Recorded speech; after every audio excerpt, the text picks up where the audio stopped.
Bienvenidos fanáticos expertos a una nueva edición aquí en Diego Cortázar Podcast. El draft de la NFL en su edición 2023 acaba de pasar. Ya tenemos las conclusiones. Vamos a sacar los ganadores y los perdedores en esta edición del draft. Pero para eso tenemos a un gran amigo para platicarlo, Oscar Clériga, analista, conductor en marca Claro, en Claro Sports. Obviamente también parte importante de la LFA en México y por supuesto miembro del comité del Maxwell Award en la NCAA. Oscar, amigo, ¿cómo estás? Qué gusto que estés con nosotros. ¿Qué tal, Diego? El placer es mío. Muchísimas gracias por la invitación. Un saludo a toda la gente que te escucha en este podcast, Diego Cortázar Podcast. Muy bien, me agrada la idea. Son más espacios para esta gran pasión que compartimos, ¿no? Que es el fútbol americano. Muchas gracias por la presentación. Y sí, yo te diría, hashtag donde haya un balón de fútbol americano, ahí estamos. Sin duda. Y pues obviamente, ¿a quién más que para platicar del draft que a ti, amigo? Pues bueno, dejó muchísimas resacas este draft, pero vamos a empezar de lleno. Dinámica, vamos a encontrar los ganadores y los perdedores del draft, pero me tengo que ir con el tema principal, que es el primer pick, que al final del día fue Bryce Young, este quarterback proveniente de Alabama Crimson Tide, que terminaron seleccionando las Panteras de Carolina después de un canje con los Chicago Bears. Muchos pensábamos que también iba a ser la disyuntiva con CJ Stroud, este quarterback de Ohio State. Sin embargo, terminó siendo Bryce Young. ¿Qué te pareció a ti este primer pick y qué esperar de él? Sí, mira, lo dices bien, ¿no? Durante mucho tiempo, prácticamente desde que los dos quarterbacks se inscribieron, la disputa por la selección número uno era CJ Stroud o Bryce Young. Y el que hubiera terminado siendo el número uno, hay pocos puntos que cuestionarle, ¿no? Está más que hablado el tema de Bryce Young, que si la estatura, que si el peso, pero bueno, por algo llegó a ser el quarterback titular de Alabama, que está en la conferencia más grande, ¿no? Y no digo en cuestión de prestigio, en cuestión de centímetros, ¿no? De pulgadas. Están los dineros defensivos más grandes. No es que haya estado en una conferencia donde los linieros defensivos o los ofensivos midieran 1,70. El promedio es prácticamente la misma estatura en la cual se va a encontrar en la NFL. Ese creo que no es el pecado de Bryce Young, entrando en este análisis puntual de por qué es la primera selección, más allá de ese cuestionamiento que lo digo con todas las letras, ¿no? De pronto suena burdo el decir que solamente por esa condición, porque si no, no lo quiero comparar, porque es un futuro Hall of Famer. Entonces Drew Brees no pudiera haber hecho lo que hizo en la NFL. Es Exactamente. 2 centímetros más alto, pesan prácticamente lo mismo. Eh, ¿Dónde está esa ecuación que dices, no lo debieron de haber tomado porque está chaparro? Bueno, ok, ¿no? Si ese es el juicio, también está como muy ligero. Bryce Young es un gran coreback, sobre todo partiendo de los intangibles, ¿no? Ya decía yo, jugar en una universidad como Alabama, contra Florida, contra Georgia, no pudo ser campeón nacional, puede ser un blasón que se le escapa, ¿no? Peyton Manning no fue campeón nacional, y todo lo que hizo en la NFL. Tim Martin fue campeón nacional, por hacer una referencia de tenis. Y Tim Martin no hizo nada en la NFL, ¿no? O sea, fue drafteado y lo que tú me digas, ¿no? En esa generación de Tom Brady, dicho sea de paso, ¿no? Será de los 6 que siempre vamos a hablar cuando se hable de Tom Brady y ese draft. Fue uno de los que seleccionaron antes que Tom Brady y no pasó nada. No es condicionante lo que haces, para bien y para mal, en el colegial y lo que puedas hacer en la NFL. Carolina apostó y era claro que iba por un coreback, ¿no? Desde que canjeó con Chicago, su única disyuntiva era CJ Stroud o Bryce Young. E insisto, el que hubieran tomado era una muy buena elección. ¿Por qué? Porque incluso son amigos CJ Stroud y Bryce Young. Los dos vienen de California, donde pasaron, nacieron, crecieron, el high school y después ya cada quien emigró, uno a Ohio State, el otro a Alabama.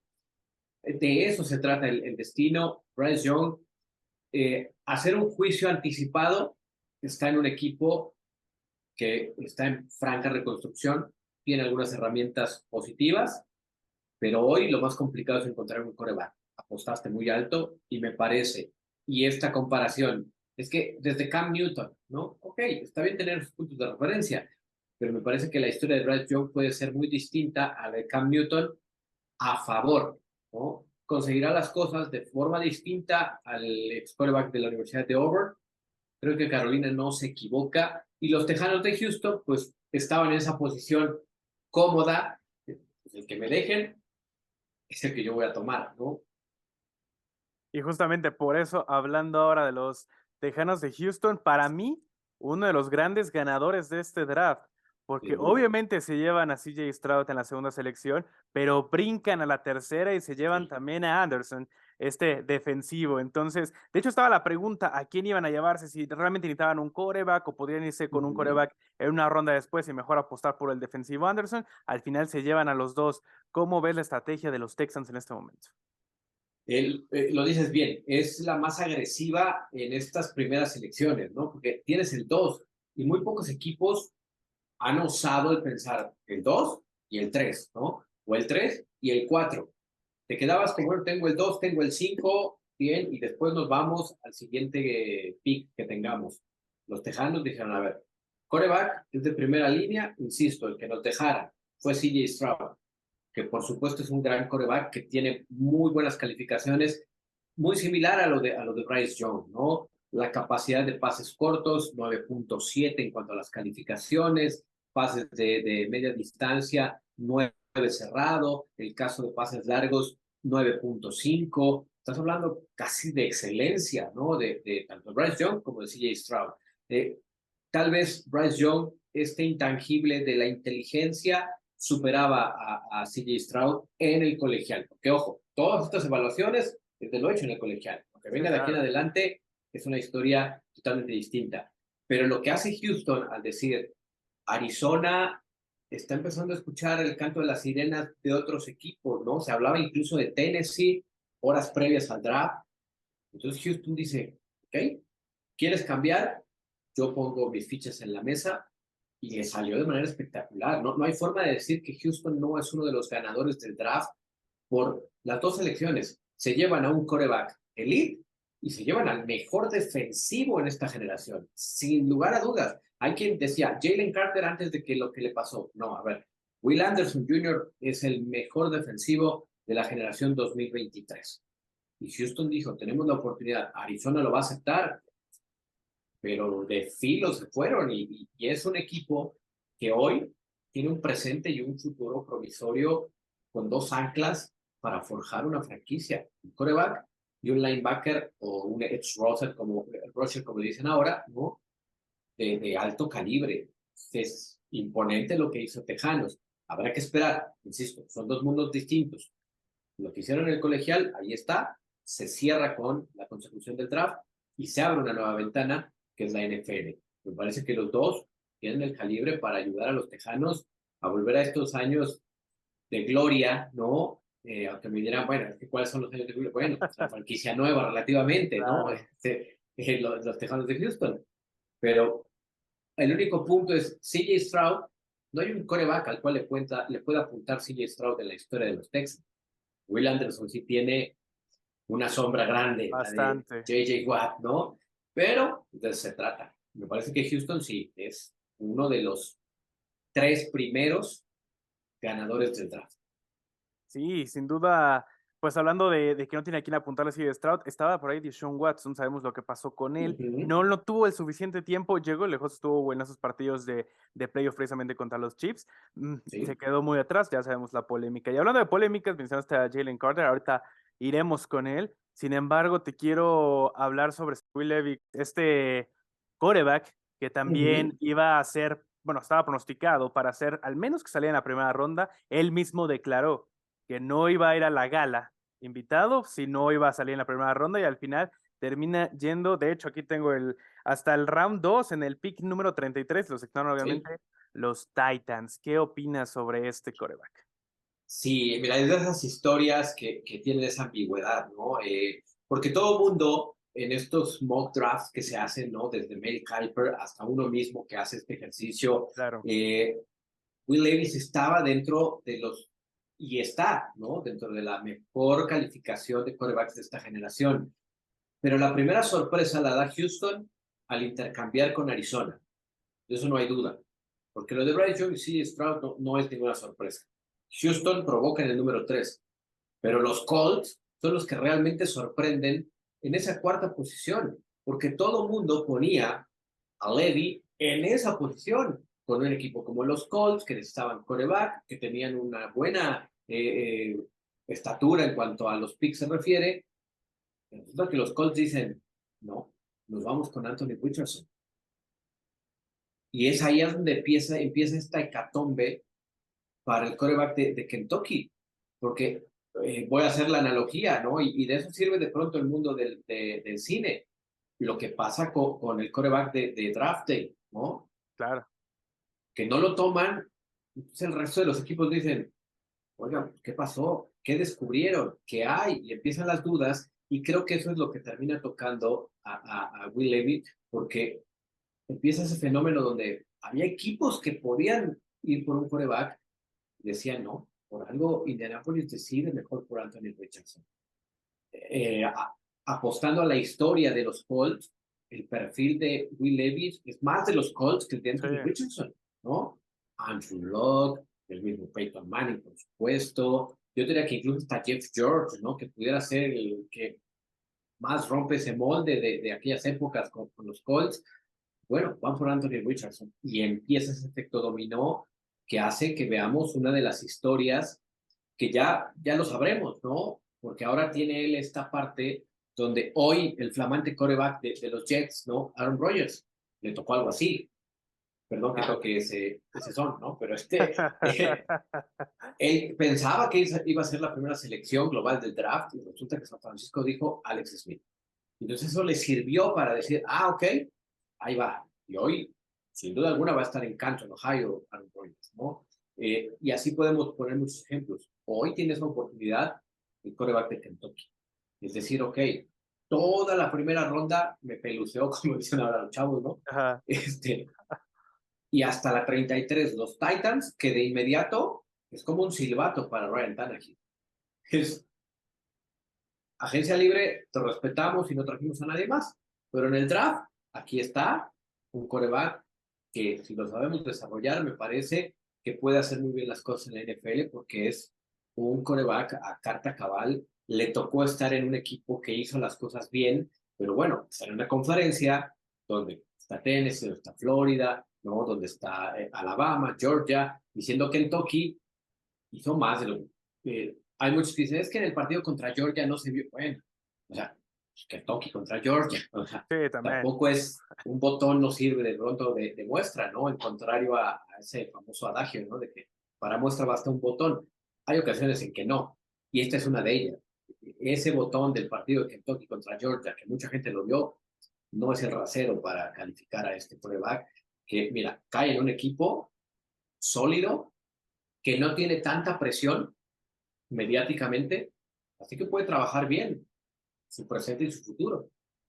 Sí, y como bien mencionas, aquí el caso de Will Levy con Ryan Tannehill, ya que hemos visto grandes temporadas regulares de los Titanes de Tennessee, muchos de ellos gracias a Derrick Henry y sus acarreos. Sin embargo, llega postemporada y el que ha fallado ha sido Ryan Tannehill. Sí. Así que como bien mencionas, se puede venir el cambio. ¿Qué tan pronto crees que llegue?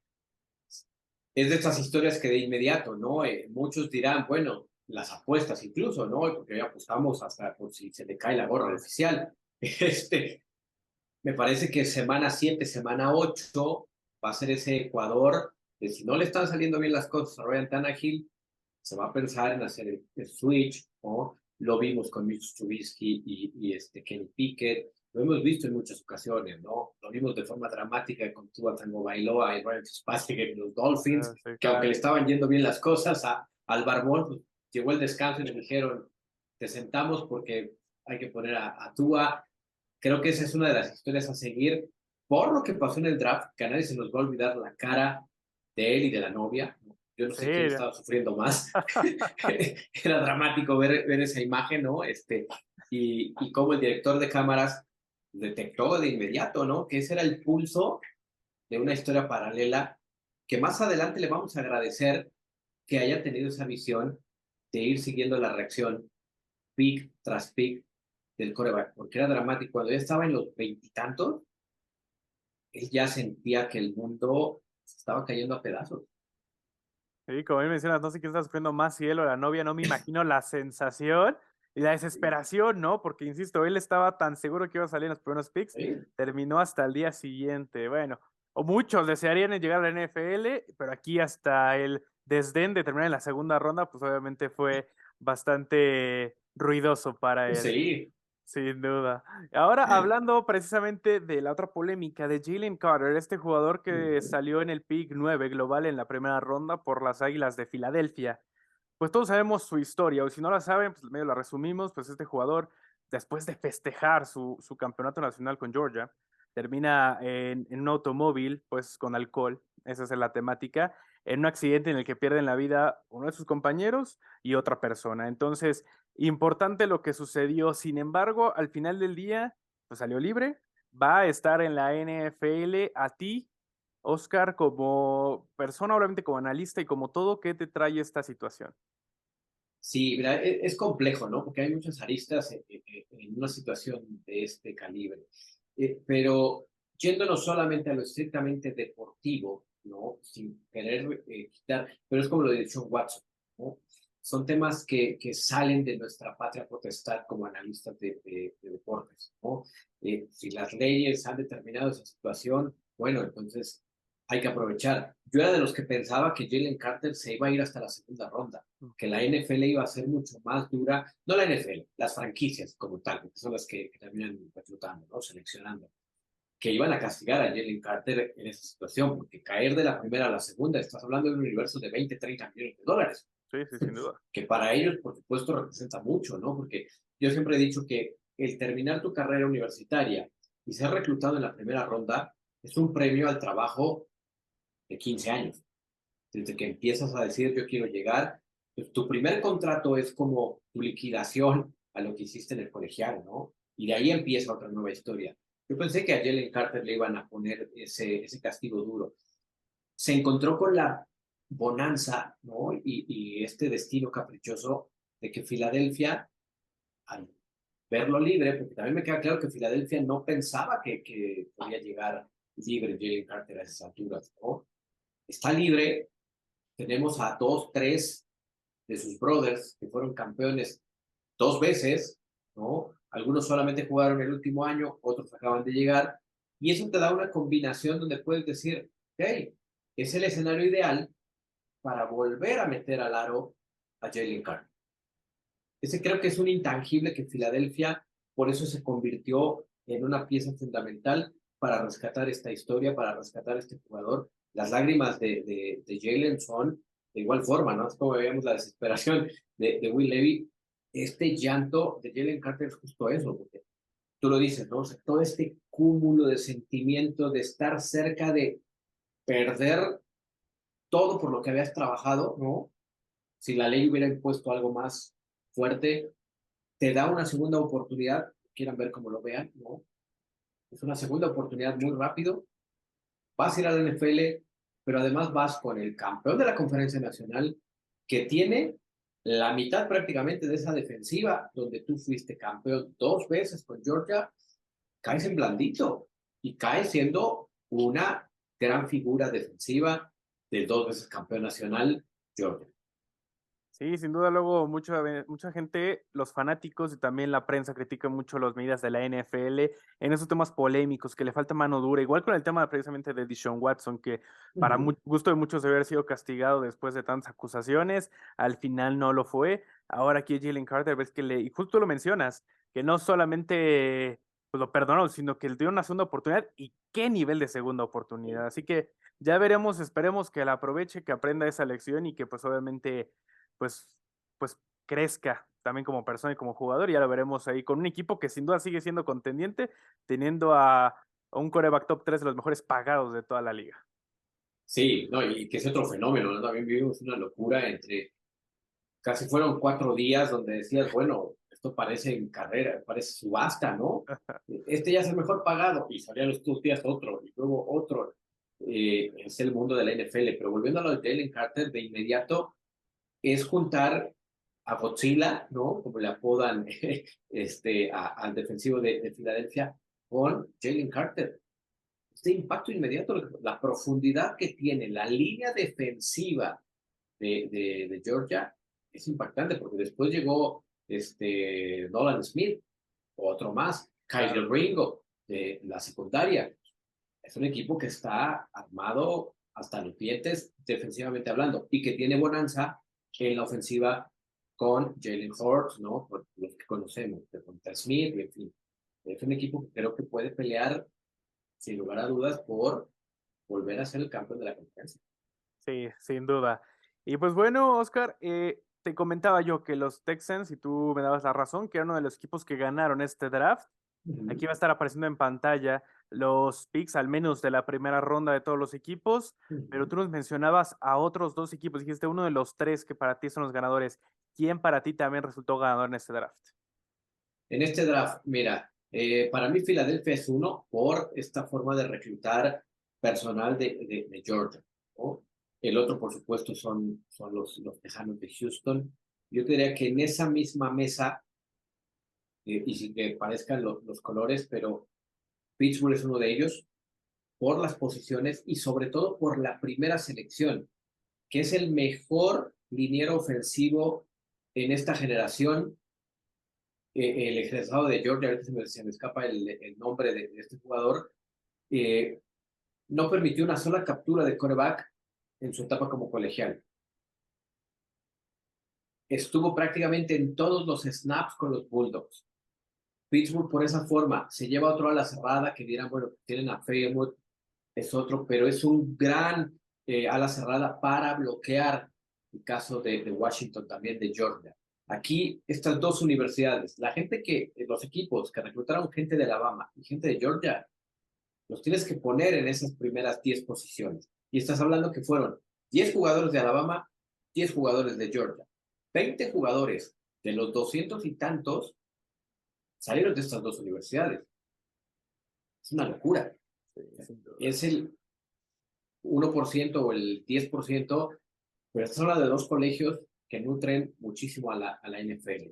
Y yo diría que son ellos, déjame revisar aquí con los apuntes, que por eso para el motivo de pronto estar citando tantas cosas que no se draft, ¿no? Mira, el caso de Seattle, ese es otro equipo que yo pongo. El caso de Witherspoon, ¿no? Y después se llevan al receptor abierto, que igual voy a revirar porque la memoria entre tantas cosas. Pero el primero es el quarterback, ¿no? Que se lo llevan en la quinta posición. Y después Seattle se lleva al receptor de Ohio State, a Jackson Smith. Con esos dos, también Seattle está dentro de ese. Ya me fui a un top 4, pero dame chance. Y yo diría que incluso hasta podemos poner un top 5 de los claros ganadores en este draft, ¿no? Eh, es una muy buena generación la del 2023 en cuanto al talento colegial se refiere. En la posición que me digas, había buenos corebacks, por supuesto, hablamos de los 5 más destacados, ¿no? Ya hablaremos del coreback del campeón Georgia, que también merece discutir un poco su caso. Había una buena generación de running backs, ¿no?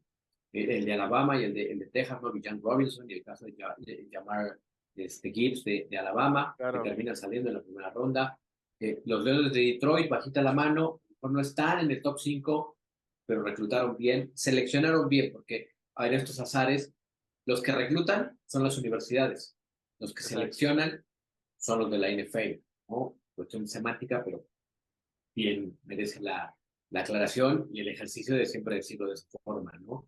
Creo que ahí yo lo dejaría, porque si no, empiezas a sumar y dices, es que con la generación 2023 de receptores, que también es buena, de linieros defensivos, de backs defensivos, yo diría que salvo Will Anderson, a lo mejor los linebackers pudieras verte quisquilloso y dices, no era una generación top, pero no deja de tener buen talento, sobre todo en los primeros 5 linebackers que salieron en este draft. Eh, hay que darle el tiempo, al menos 5 años. Lo ideal son 10, ¿no? Para emitir un juicio de Claro. qué tan buena o qué tan mala fue la generación 2023 del draft.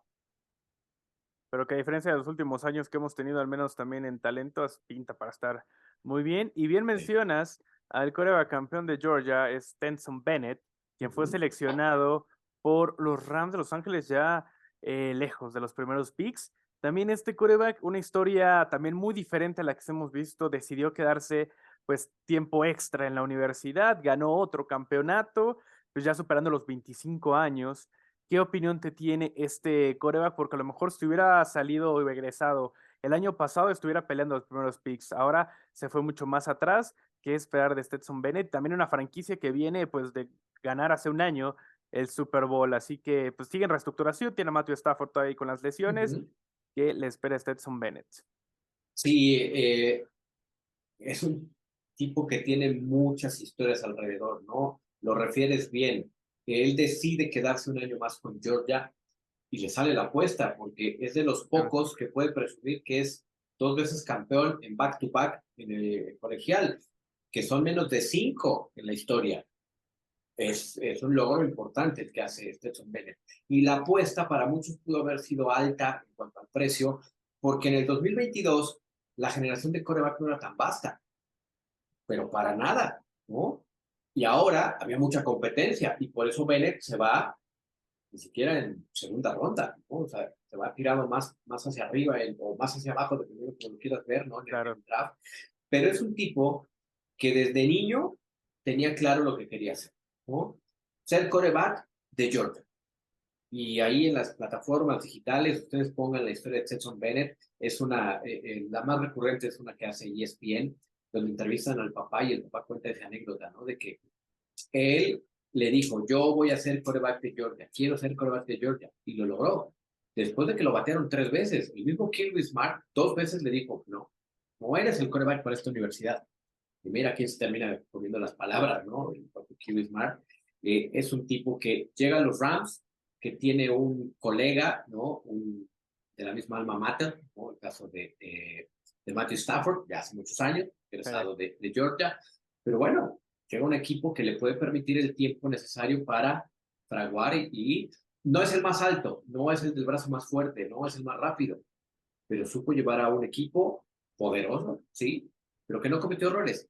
Stetson Bennett no cometía errores y por el contrario, tenía una puntería que le dio, por lo menos en 2 partidos claves en esa segunda temporada, hay que cargarle a Stetson Bennett, el que ese invicto de Georgia se mantuviera en 2 ocasiones que se vieron en apremio, él fue el que levantó la mano.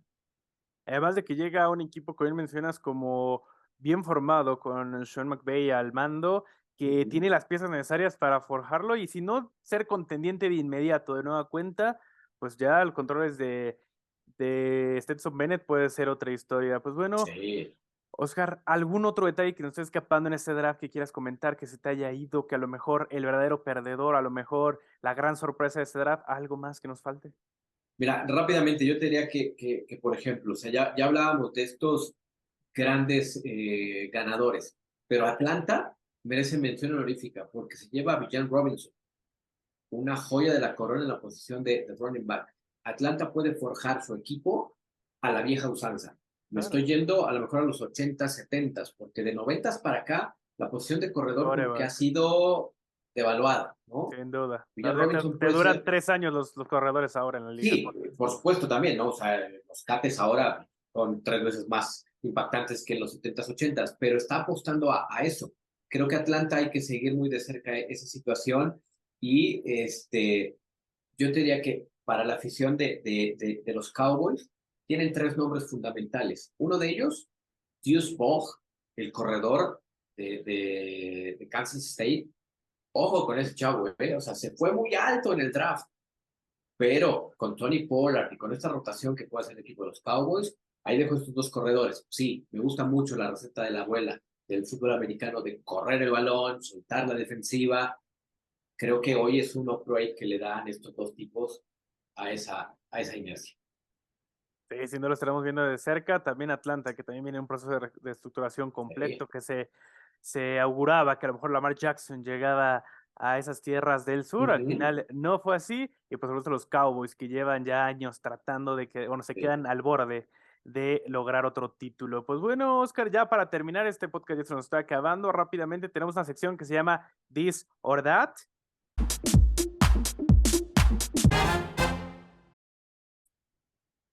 Uf, está buena, pero me voy a quedar con Nick Saban. Uf, híjole, por todo lo que marcó, por todo lo que hizo, me voy a quedar con Tim Tebow Sí, yo lo en añoro global. bastante. Lo añoro bastante, cómo es que no lo dejaron triunfar en la NFL, pero bueno. Es que me parece que ahí la historia no ha sido lo justa con RG3.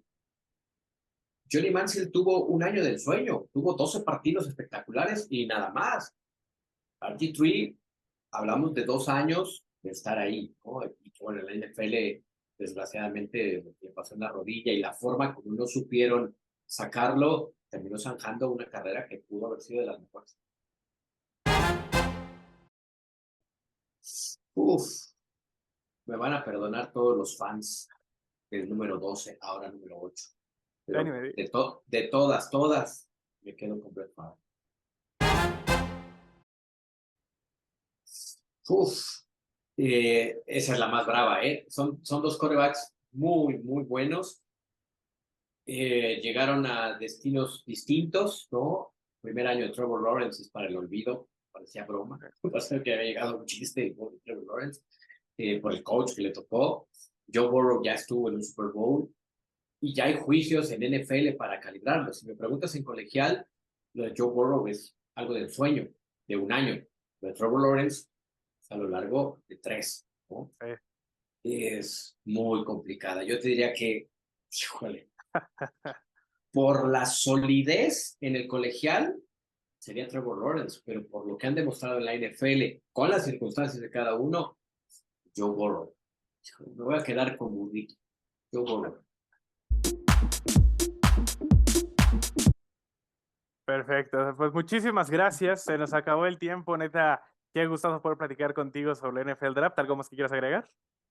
No, simplemente, como siempre lo digo, no importan los colores, no importa qué equipo le vayamos, si te gusta el profesional, el colegial, el fútbol americano de aquí, de allá, de Europa, de Francia, de Asia, donde se juegue, es la pasión del fútbol americano la que nos tiene aquí y tenemos que hacerla crecer, ¿no? En Sin todos los duda. sentidos, entender los valores dentro y fuera del terreno de juego, ¿no? Siempre lo digo, o sea, en la vida como en el fútbol americano siempre debes de tener un game plan en todos los aspectos, dentro del terreno de juego, fuera del terreno de juego. Si no haces tu estrategia, las cosas no funcionan. Eso es lo que te enseña este maravilloso deporte formativo por excelencia. Sin duda, pues muchísimas gracias, Oscar. Te mando un abrazo muy grande y también a ustedes, fanáticos expertos que nos siguen. No olviden darle follow, ponle la campanita al canal y no se pierdan todos los episodios semana tras semana aquí en Diego Cortázar Podcast. Tampoco que se pierdan nada de la LFA, que ya está en su cierre de temporada y cada vez se pone mucho más emocionante. Pues bueno, nos vemos hasta el siguiente episodio.